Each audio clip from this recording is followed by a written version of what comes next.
welcome back to the channel. Today we're going to be diving into something a little bit off the beaten path, a Korean gin. Yep, you heard that right. This is Sonbi Oaked Gin from the folks over at Toki Soju. Best known for, as you can imagine from the name, Soju, which is a Korean distilled spirit. So, let's have a look at this beauty of a bottle here.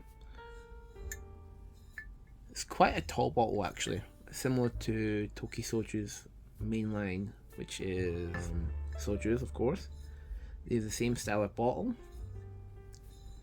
48%, which is really nice for a gin. Sonbi, and this is an oak gin. It is distilled and bottled in South Korea in the city of Cheongju. Yeah, quite a nice bottle. So, what happens when soju meets gin and then spends some time in oak? Well, we get this, of course, right? This is crafted from soju. Soju is usually a rice-based spirit. Not always, but usually. Let's check it out.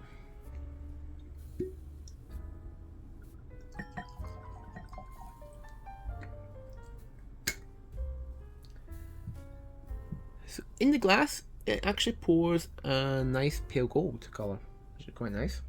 So you can see here. Yeah.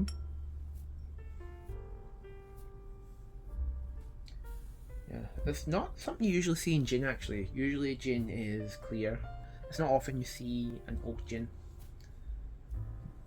It's actually got some quite nice legs to it as well. If you can see in the glass. They stick to the wall quite well, which is expected given its high ABV. They take time sliding down the glass, which is quite nice to see. It's got a decent body, which I'd expect given the ABV and barrel time that it's had. Natural colour? Yeah, I wouldn't doubt it here. Almost certainly. Caramel colouring isn't really a thing in gin. It is a thing in whiskey, but it's not really a thing in gin, and even less so in Korean spirits. And as I said, this was made from soju. They don't colour soju. It's kind of like a big no-no here. They might oak age it a bit sometimes, which is fine, but they don't actually add caramel colouring to it because nobody really expects a soju to be coloured. I'd say the same applies here. Nobody really expects a gin to be coloured, so why on earth would you caramel colour it? It doesn't make any sense. So I think we can safely say that this is a natural colour from the wood. Now, is it chill filtered? That's kind of hard to say. There isn't much info out there on that, but given that Toki doesn't chill filter their other products, and again, why would they? It's not something that you expect to do in soju. I'm leaning towards a hard no on this. It's just my gut instinct there, but I don't think they would. Anyway, let's now nose this. Wow, on the nose, this actually really opens up quite quickly. So, what we're getting is juniper, that's hitting first, as you would expect. But there's also this sort of, like a 1-2 punch of mint and citrus hitting. After that, we get a kind of, a little bit of licorice actually. And there's this sort of warm oak that comes in as well. A little bit of vanilla, again we'd expect that from the oak aging.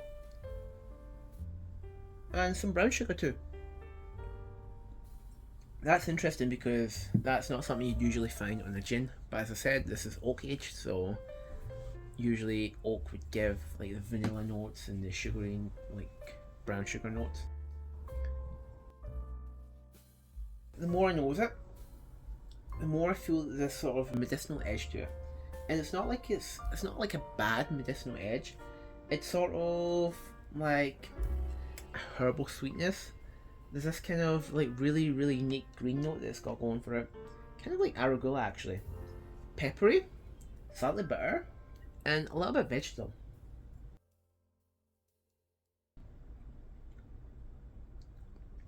So, let's now taste this.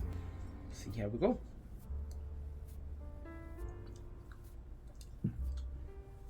Okay, that's nice. That is really nice. I see this as someone who enjoys whiskey. That is nice. It's like, that's a nice gin. There's a sweetness and a spiciness that's right up front. It's coming from the barrel, so there's a nice barrel spice coming there. You're getting a little bit of pepper, black pepper I mean.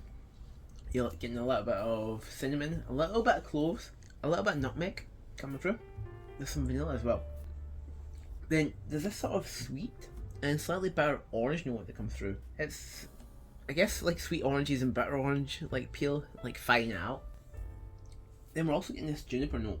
And it's sort of just like, it's sort of just like creeping in saying, hey, I'm still a gin. I'm not a whiskey. I'm not a rum. I'm a gin. I appreciate that. I'm sort of getting a little bit of caramel too. I'll say cherries as well.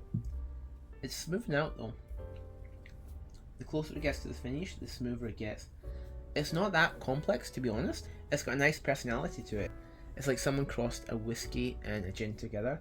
And by whiskey in this sense, I'm more leaning towards the way of, say, bourbon or corn whiskey. Now, what can we say about the finish? It's really nice.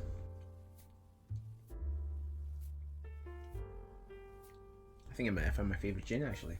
Yeah, we're sort of getting, as we get to the finish here, the juniper's coming back for a sort of encore. And it's bringing along these floral notes that I didn't really get before.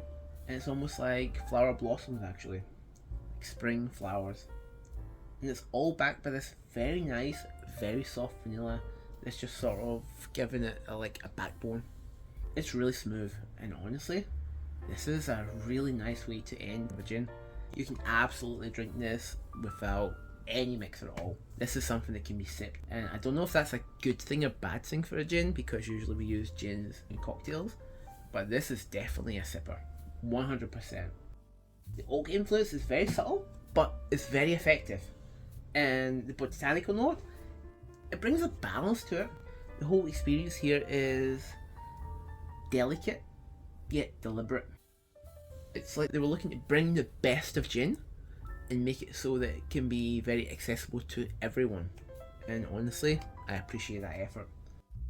Hats off to Toki. They've taken the soju routes, and honestly, they've done something that's incredible. They've done something genuinely different here, and if you're into gin, or just looking to try something adventurous, this is definitely one to give a go of. Anyway, thanks for watching this, and if you have a favourite oak gin of your own, let me know in the comments. And to everyone, Slan Shafar.